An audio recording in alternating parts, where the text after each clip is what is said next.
Welcome to Finance 333, Capital Markets and Institutions. I'm Lynn Kugley, your instructor, and this intro video is to introduce myself and go over some of the main points from the syllabus. If you don't have a copy of the syllabus in front of you, I suggest you pause this presentation and get one so you can follow along, because I'm going to only hit the high points. The syllabus tries to cover everything you need to know. As I said, my name is Lynn Kugley. I'm a finance faculty member domiciled at the Ole Miss campus in South Haven, Mississippi. I came to Ole Miss in 2008, and I've been teaching at the college level since 1998. I went back to school for my PhD after over 25 years in the corporate world, and my Vita's posted on my website if you're really interested in the details. But let's look at how 333 is going to work. As the slide says, financial markets provide the funds for much of what governments, businesses, and individuals spend. We're going to begin with some fundamentals on the supply and demand for funds, how it affects the money supply, how it affects and is affected by interest rates, the role of the Federal Reserve.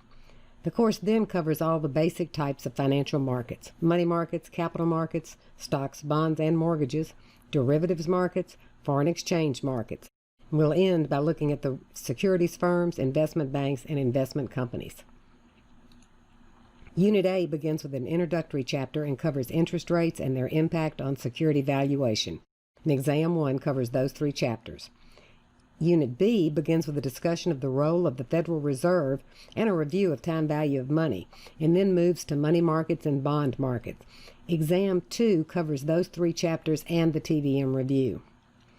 Unit C covers four types of markets: mortgage, stock, foreign exchange, and derivatives, and Exam 3 covers those four chapters. Unit D closes us out with chapters covering investment firms, investment banks, and investment companies, and these two chapters are on the final exam. You have to have access to the textbook, Financial Markets and Institutions, 7th edition, Saunders and Carnett. It's an ebook. You can buy it through the link right there on the slide. It's also in the syllabus. You can print from the ebook if you really want a hard copy of a section or a chapter.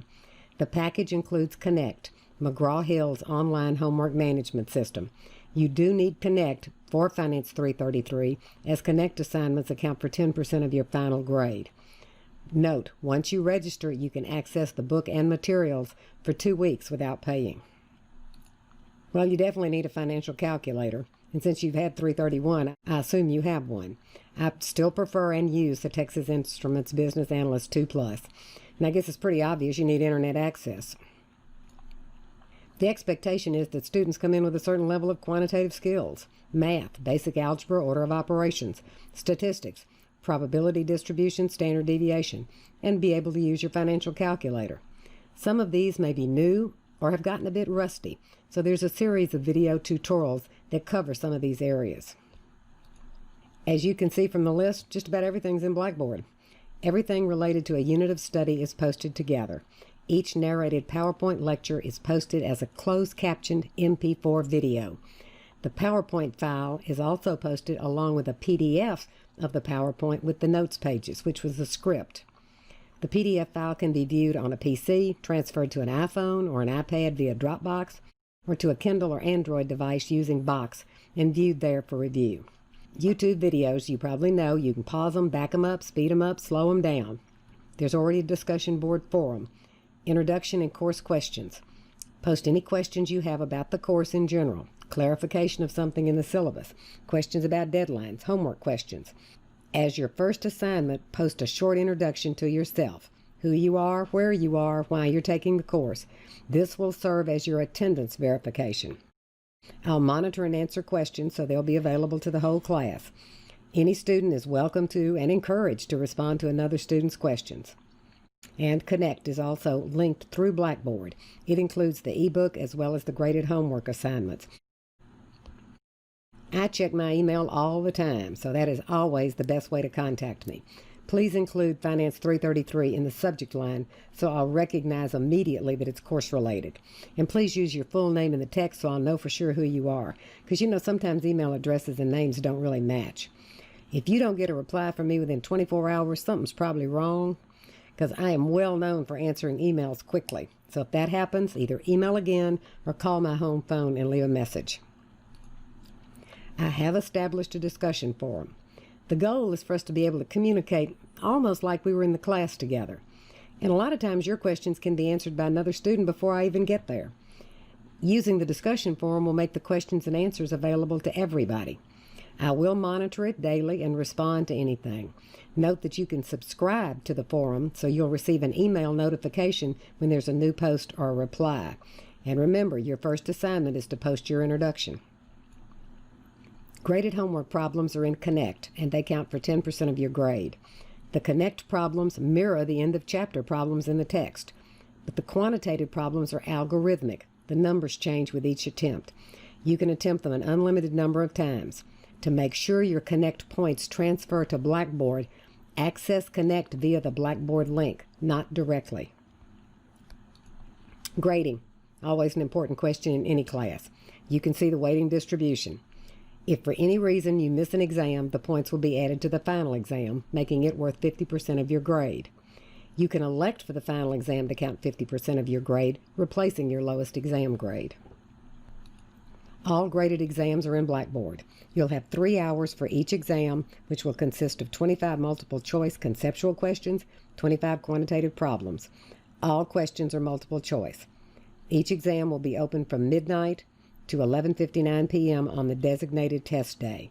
And all exams will be proctored by Proctorio, which is embedded in Blackboard, and we'll talk about that on the next slide.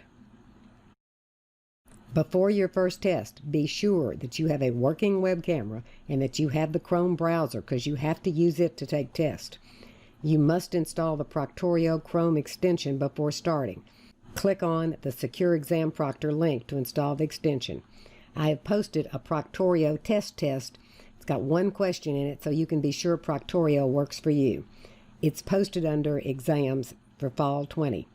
You should take this test as soon as possible, and let me know if you have any issues with any of the requirements so we can work out a solution before the first exam.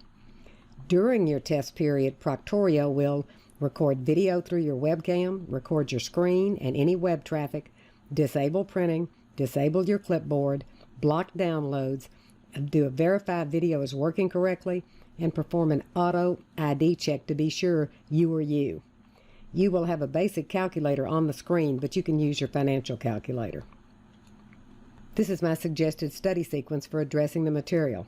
Read the chapter, listen to the lesson video, view any video tutorials that are posted for that unit, work the Connect problems. This is the tentative schedule for the course, and it's also posted in Blackboard. All the materials are open and available at the beginning of the course, but the Connect assignments must be completed by 11:59 p.m. on the day of each exam on that unit. Each lesson video has time posted with it in Blackboard, so you'll have an idea of how much time to block off. Introduction done. Be sure to read through the whole syllabus. If you have any questions, email me. Or, since the course is now open in Blackboard, post your question on the discussion board. And don't forget to post your introduction so we can get to know each other and I can verify your attendance. Any questions? Anytime. Never hesitate to email me directly. Good luck.